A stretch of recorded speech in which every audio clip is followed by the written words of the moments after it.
So Joe, it is really cool to connect across the years. Like I was saying, you know, in one sense, a ton of time has gone by, and you and I have just had snippets of visiting since then. But as soon as I went back to the record books and went back to begin looking at pictures, it was like it was super tangible. It was like it happened yesterday. I can remember conversations that we had. It really was. It was pretty cool. Yeah, yeah, likewise. So went down kind of memory lane last night. Actually, it started over the summer. The annual alumni run, Yep. I have not participated. I've barely been, back to any SLU events. Although every time I come into town, my dad, wants to drive me and the grandkids down by SLU and show off whatever latest development Yeah. field building you guys have done, and it just has been incredible. But Eric reached out and said, hey, we're doing the alumni deal virtually this year, and let's see if how many people we can get to participate. So I didn't realize he was sandbagging when Oh, big he time. was like, hey, you want to jump in and participate and run. And thank goodness it was virtually, and I wasn't there to be smoked by him in person. But because when I went to the results page and I found my name, and I was like, where's Eric? Where's Eric? And then I had to keep going up, scroll up, scroll up. And I was like, man, that guy. So Yeah, it he's a was good. beast. He keeps up with me, and he'll send me a photo of him at some finish line somewhere. In fact, once he sent me a photo of him and Tim Racker's arm in arm, and Racker's was, of No course, way.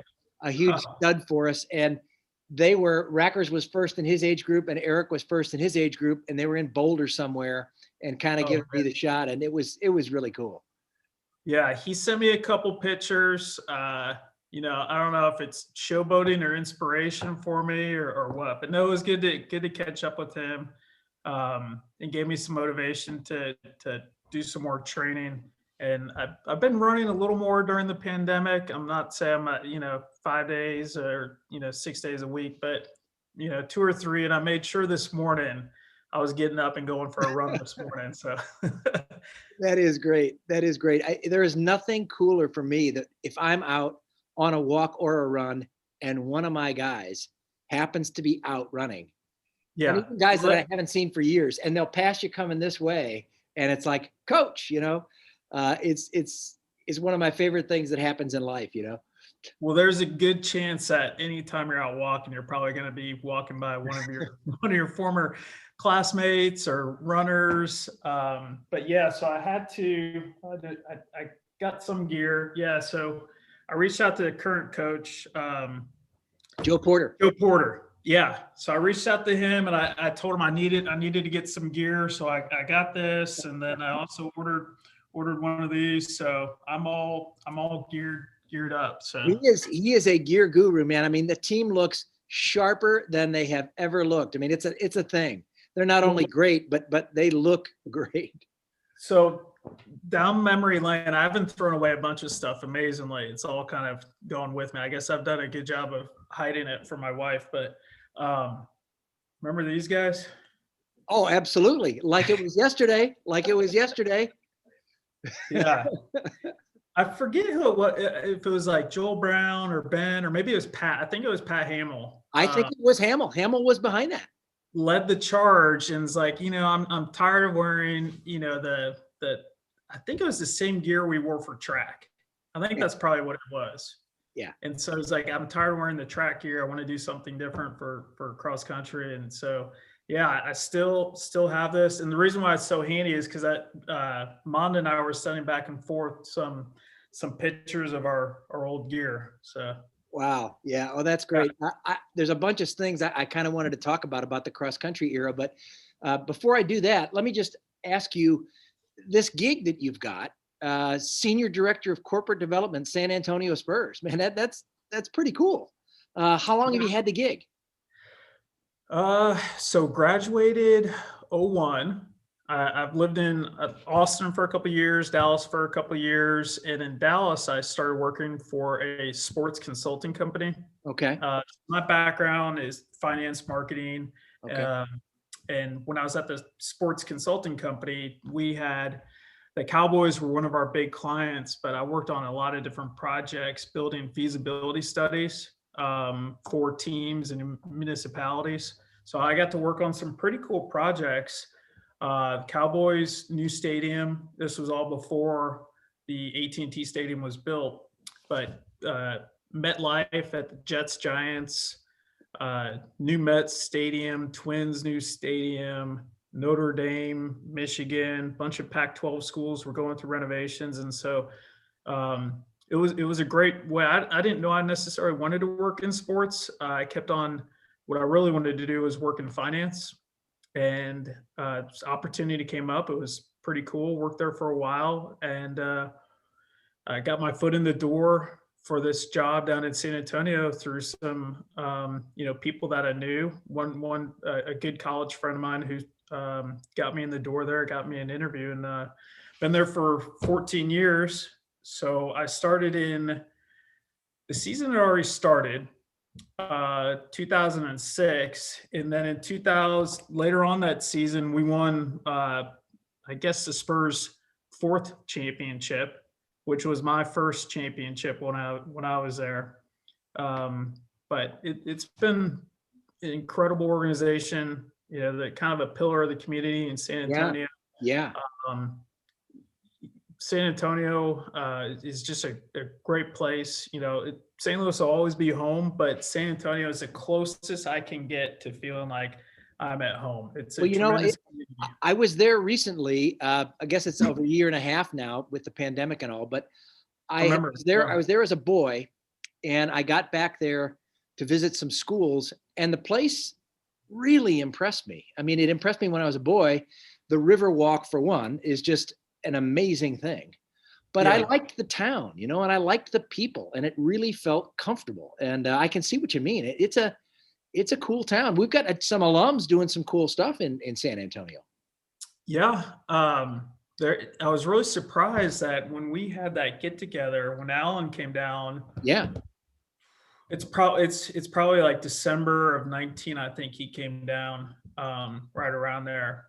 And there was a happy hour. I was like, I was explaining to people I was going to a happy hour for my alma mater. Like, oh, Trinity? Okay, that happens all the time, right? And I was like, no, it's for my high school. They're like, your St. Louis high school is having like a little reunion happy hour get together in San Antonio. So it was really cool to see just the number of alums and the interest that remains. So it's kind of cool. Yeah, including a cross country alum there. Dan Cornell ran cross country. Did you know Dan?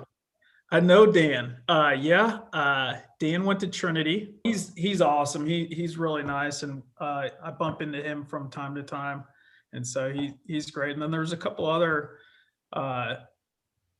before me. I think racquetball player, Reuter. There's a soccer player, Mike Hendricks, Mike Hicks, Matt Reuter, Joe Jost. There's a string of slew to Trinity pipeline. So I don't know if I ruined that or not, but that's just cool. It's just cool to know.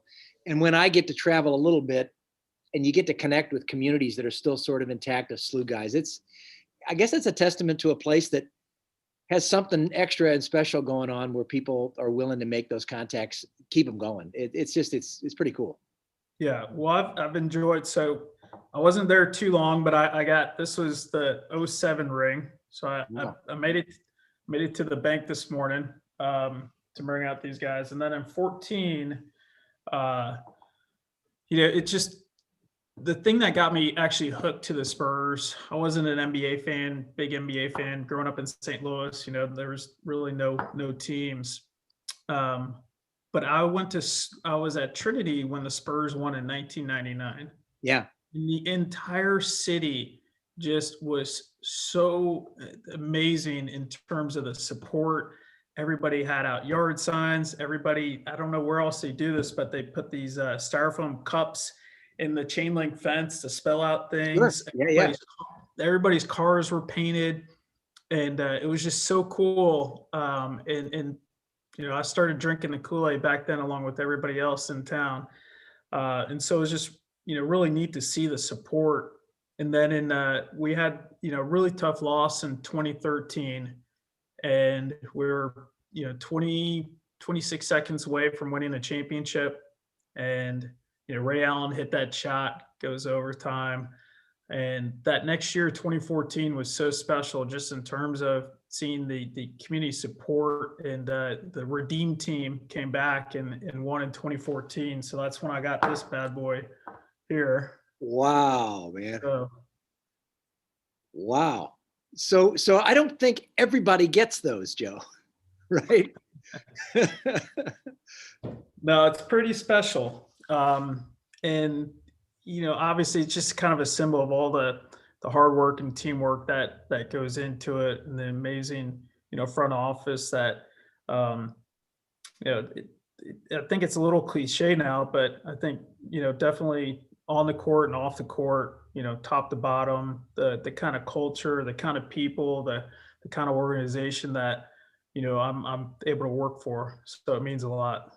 Yeah, I can tell. And I think a lot of people who might see snippets of this would be wondering, so you're in the front office and you're doing the marketing stuff and you're sort of advancing the team, but is he a part of the family?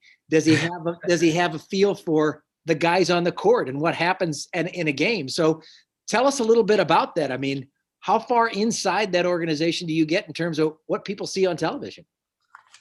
So I'm pretty much, my hours are, normal hours. I don't have to be at a lot of games. My roles and responsibilities, when I first started out there was some crossover onto the basketball side of the business. Yeah. We also had half the number of people we do today, if you can believe that. So Wow. in 2006, 2007, maybe there's a couple hundred people, and now the organization is up, over 400 people.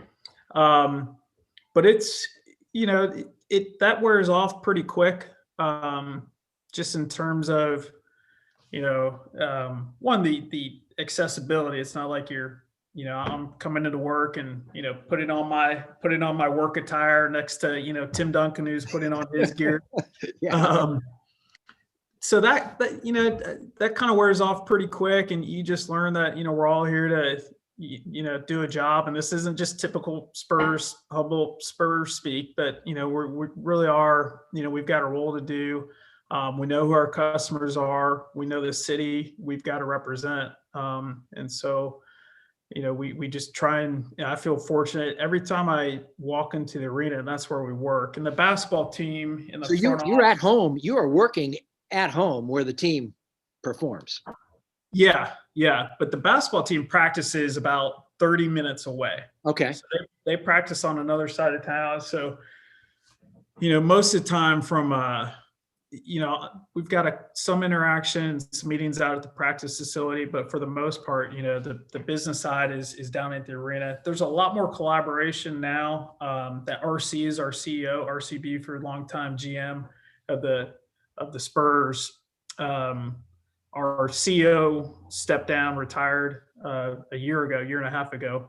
And then RC came on board, and he's been on board about a year and a half. So definitely seeing a lot more of that basketball influence on the business side. But basketball, from Pop, has always had a major influence on the entire organization and that culture. So I'm hearing you talk about something that feels familiar to St. Louis in terms of, we want to know who the Cardinals family is. We want to know the ownership group. We want to know that the players and the organization kind of are this family. It sounds familiar. You're saying they've got that down there.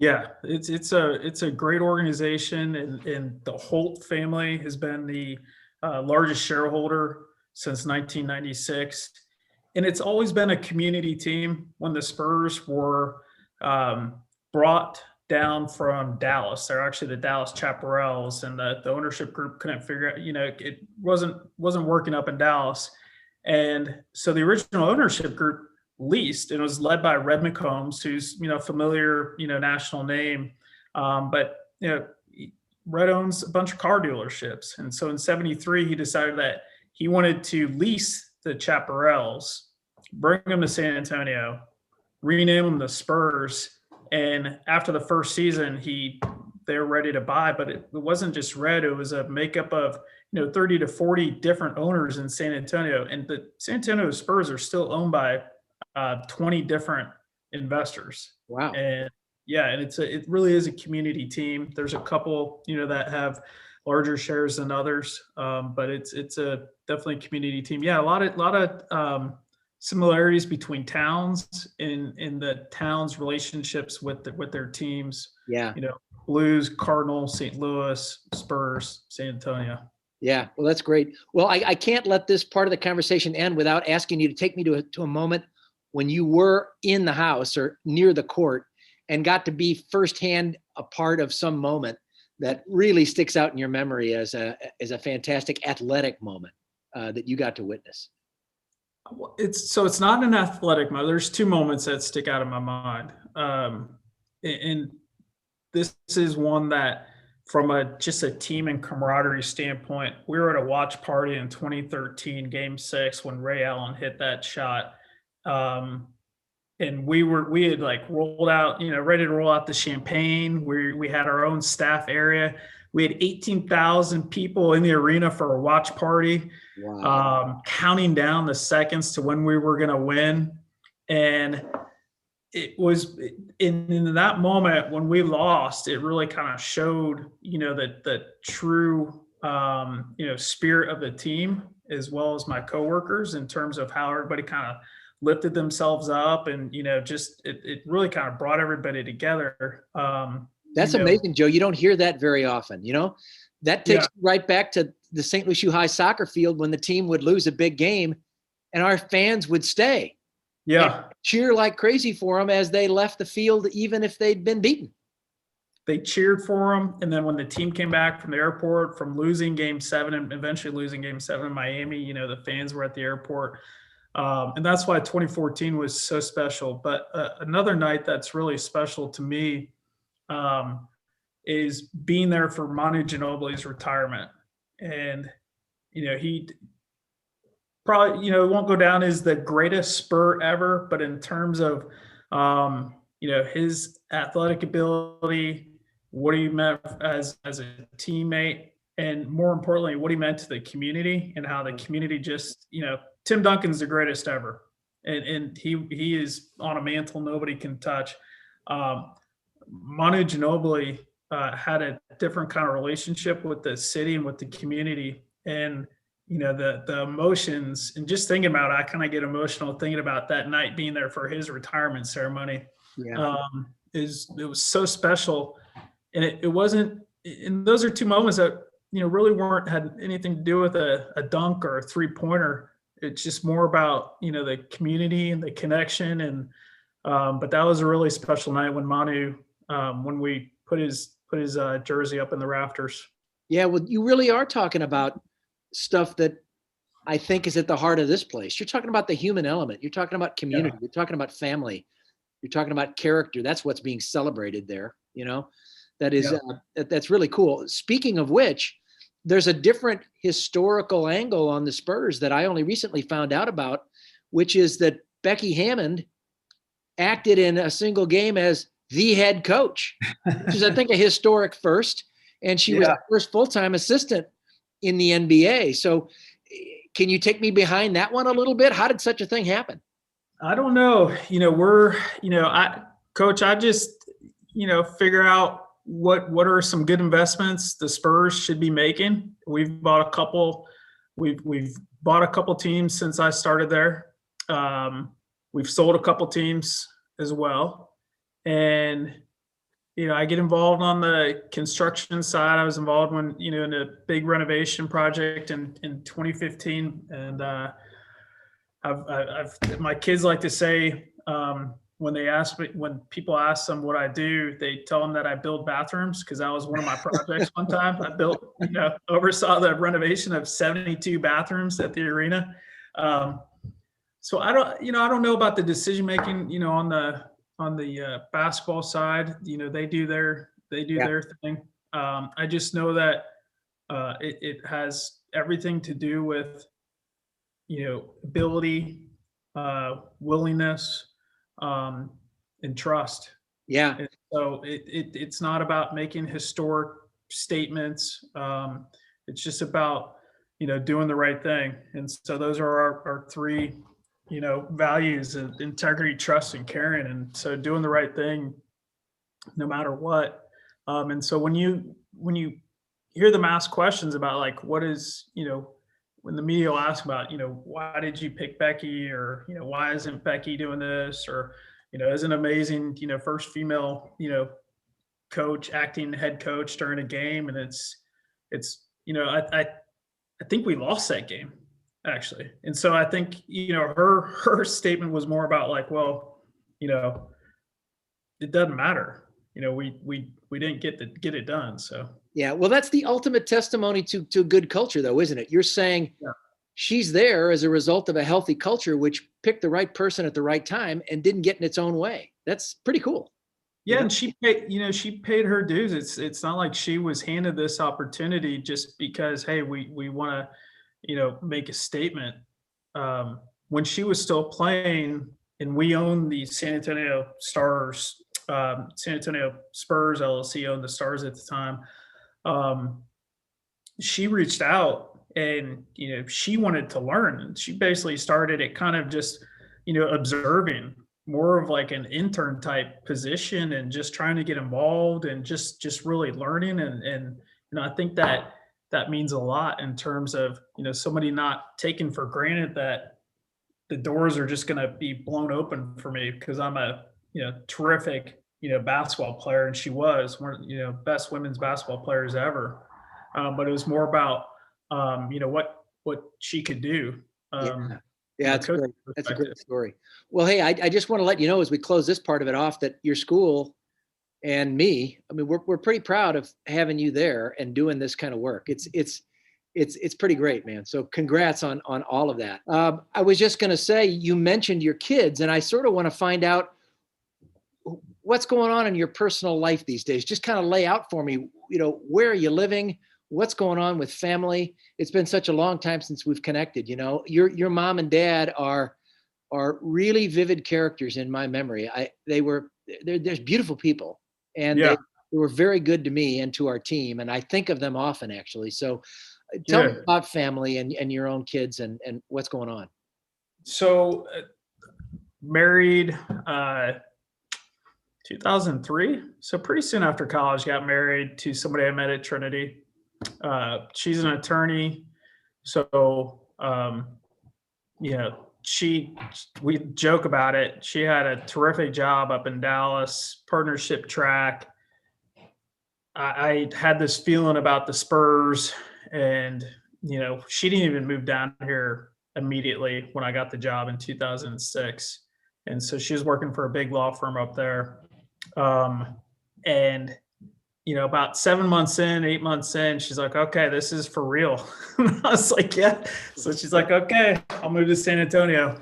And so she's, terrific. Rachel Donnelly, she's amazing. And we've got 3 kids. We've got a 12-year-old daughter, Madeline, Wow. a 9-year-old daughter, Catherine, and then a 6-year-old kindergarten, Justin. So, and they call him Junior Joe, just because he looks a lot like me. And I was showing some pictures of him or of me when I was little, and my dad would always sign me up for these random races, Memorial Day runs, whatever, U City runs. And so he thought that my hair looked like him. And so this morning, after I showed him some of these pictures when I was little, he wanted to go for a run. It was really funny. I was gonna ask, man. I'm not pushing anything on any of them. Of course not. Yeah, my middle one likes to play tennis. My oldest one and middle one for a long time swam tennis competitively for a club, and pandemic kind of shut things down, so they're getting that going again.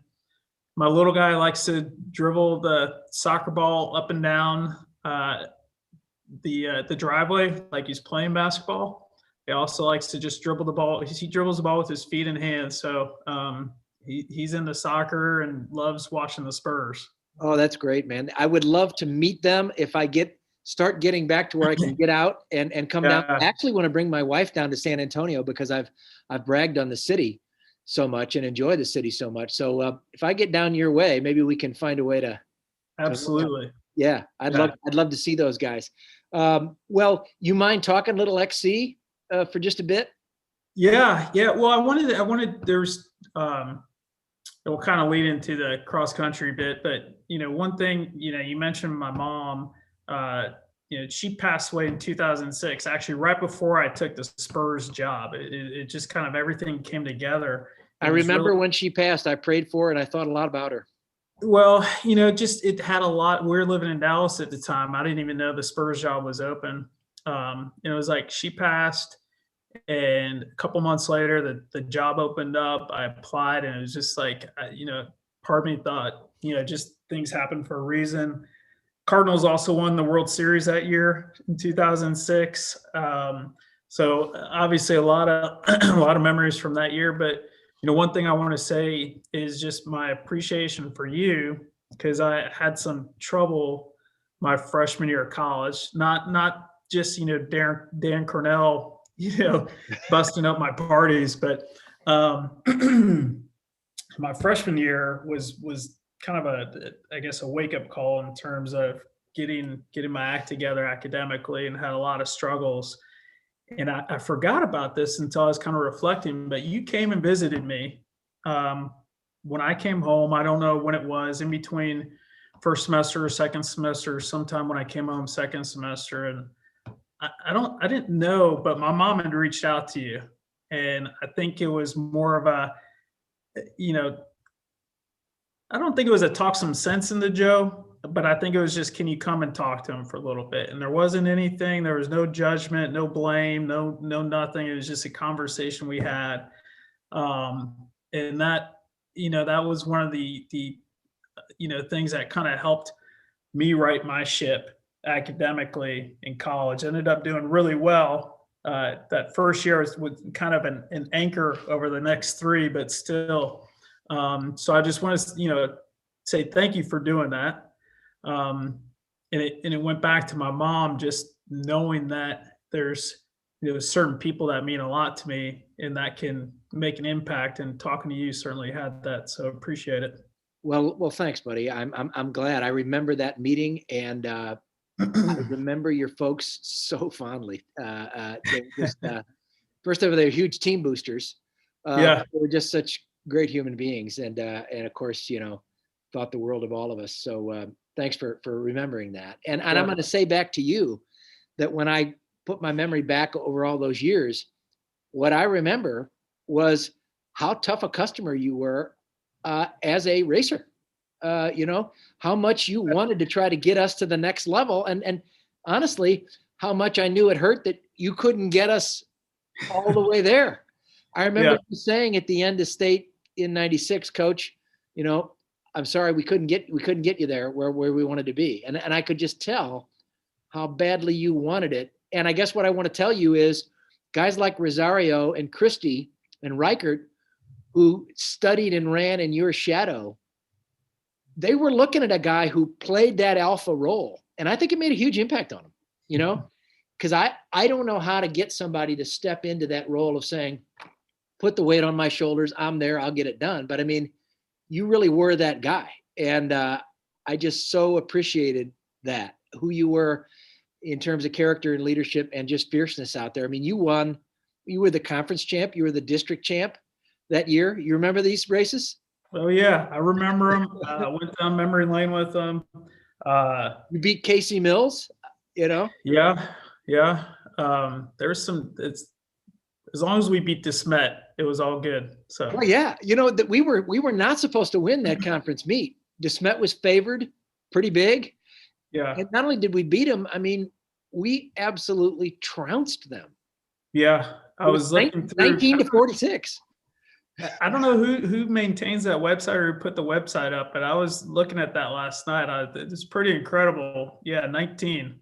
So we came to run that day. It was so much fun to see us a little underestimated and to see us come through like that. And we weren't going to lose to DeSmet. We were sick of those guys. So, but my point is, Joe, that eventually we found a way to get from where we were when you were with us, which was a top 10 state team, to get to be a team that was on that podium a bunch of times and eventually won some championships. And honest to goodness, those guys that eventually, guys like Rosario, were looking at you and absorbing who you were as a competitor and a human being. And I'm telling you, it made a difference. So, well, I was looking at Tim Chick and Pat Hamill, Tim Denny, Captain Jack, all those guys, so just kind of trying to carry that on.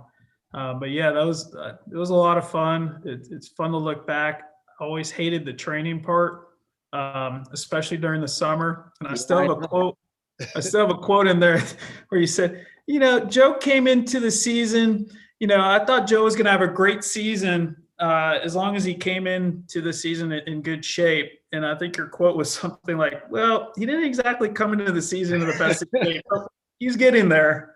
So I'm interested. How bad did it hurt? How hard was it for you to get to that super high level where you were winning big time races? Does one race and one moment where you were really having to go to the well to get that done come back to you? When you think of being a runner and a racer, does a moment or two stick out?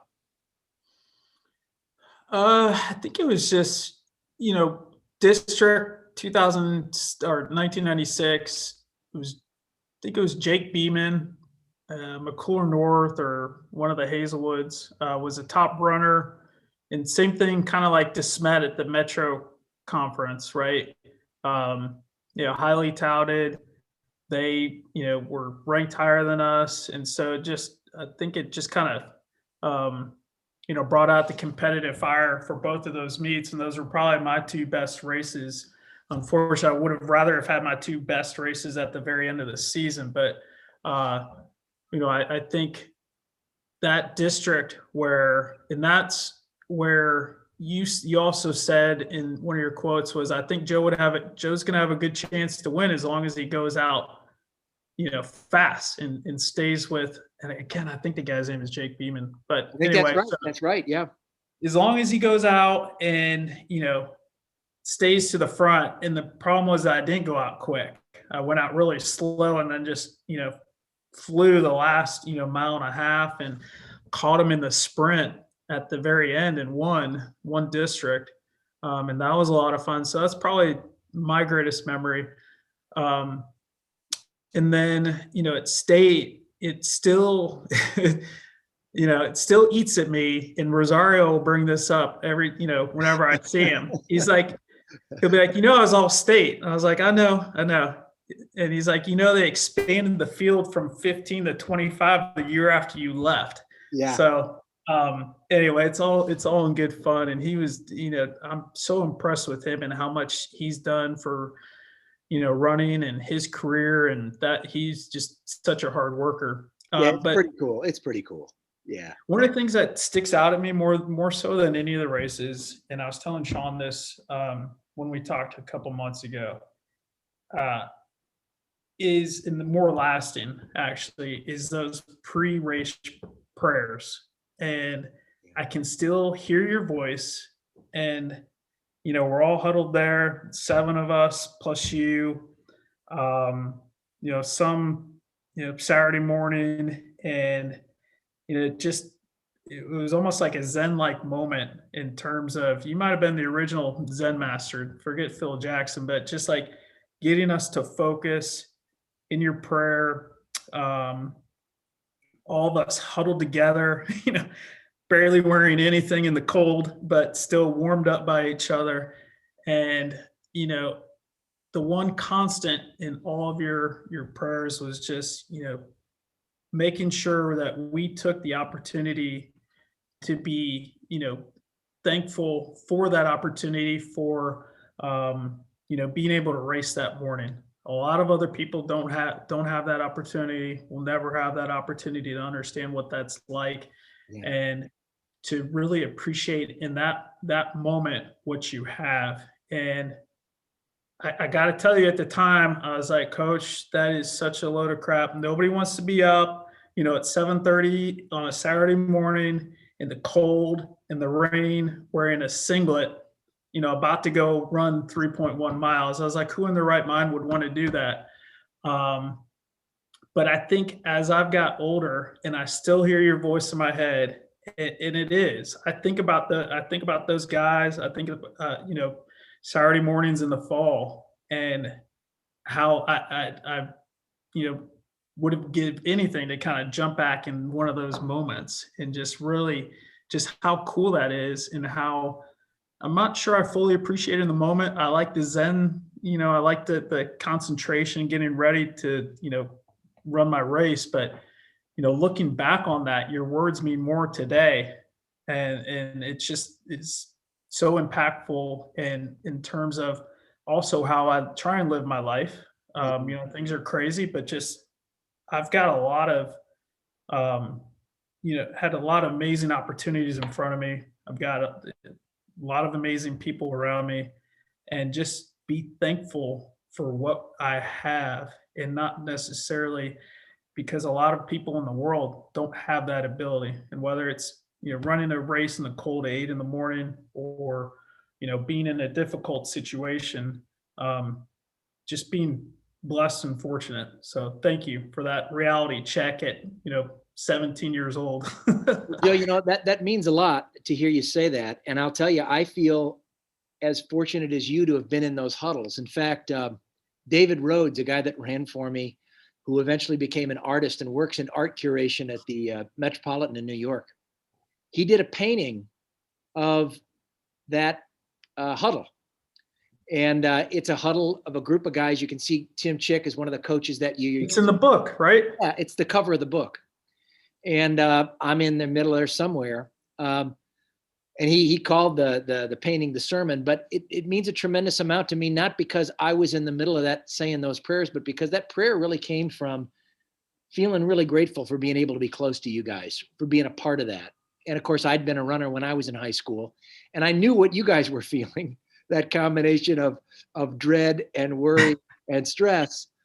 But I wanted you to know that something happening there was going to be important for a really long time. And it's really gratifying to hear that it has been.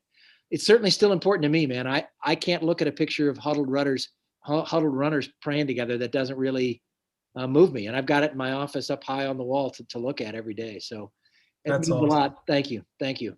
No, and like I said, even though when I'm, trying my best to get up and run, that's that little extra motivation.